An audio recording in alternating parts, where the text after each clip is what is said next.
What would you do if you found a parking ticket from a city your wife swore she had never once visited, tucked neatly under the passenger seat of her car, still warm like it had something to say? It was 2:17 a.m. when I noticed it.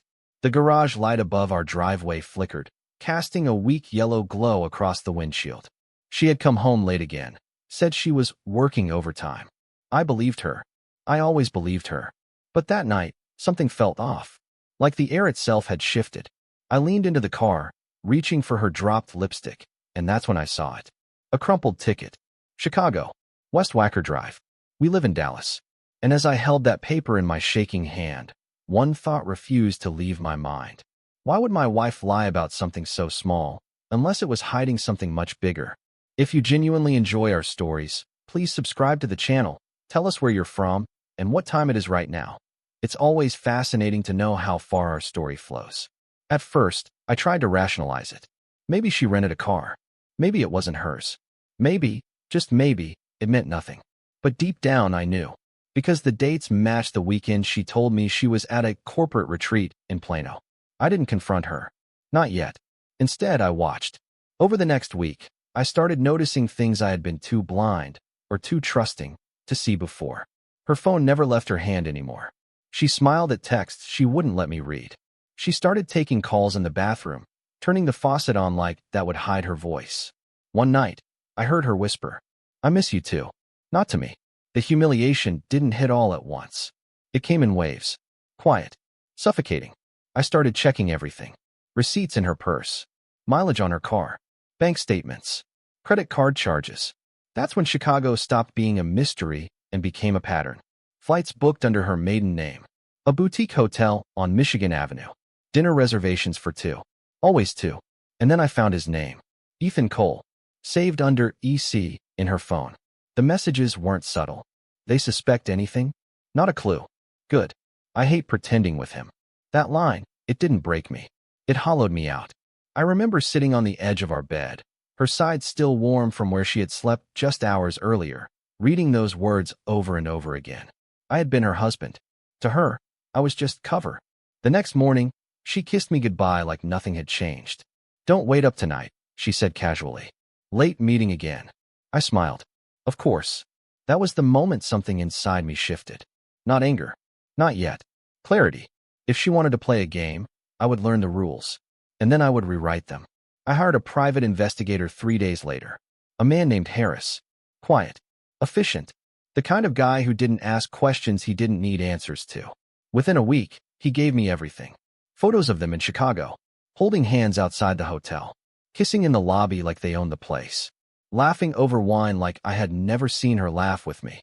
There were videos too. Enough to destroy any illusion of doubt. Ethan Cole wasn't just some fling. He was bold. Arrogant. The kind of man who believed he couldn't be touched. And my wife? She looked happier with him than she had ever looked with me. That hurt more than the betrayal.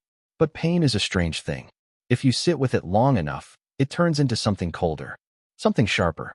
Something useful. I didn't confront her. Instead, I started preparing. I met with a lawyer in downtown Dallas. A quiet office overlooking Main Street. I laid everything out. Photos, messages, receipts. He didn't even blink. "You've got more than enough," he said. "If you want to take everything from her, you can." And I did. I separated our finances without her noticing. Moved assets. Secured accounts. Documented every transaction she had hidden. Then I found out something even better.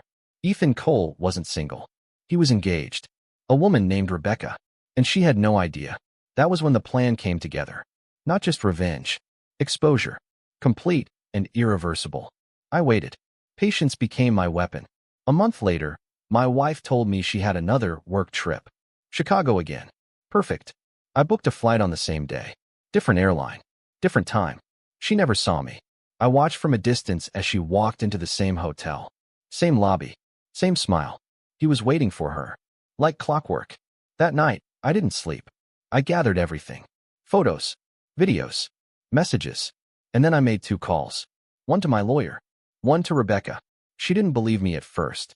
Until I sent her the files. There was silence on the other end. Then a quiet, broken whisper. "Where are they?" I gave her the address. The next morning, everything collapsed. We met in the hotel lobby. Rebecca stood beside me, her face pale but steady. When the elevator doors opened and they walked out together, laughing, careless, untouchable, they froze. My wife's smile disappeared first. Ethan's followed. What are you doing here?" she stammered. I didn't answer. Rebecca stepped forward. "Ask him," she said, her voice trembling with rage. Chaos erupted. Voices raised. Accusations thrown. Truth spilling out in the ugliest way possible. Hotel guests stared. Phones came out. They weren't untouchable anymore.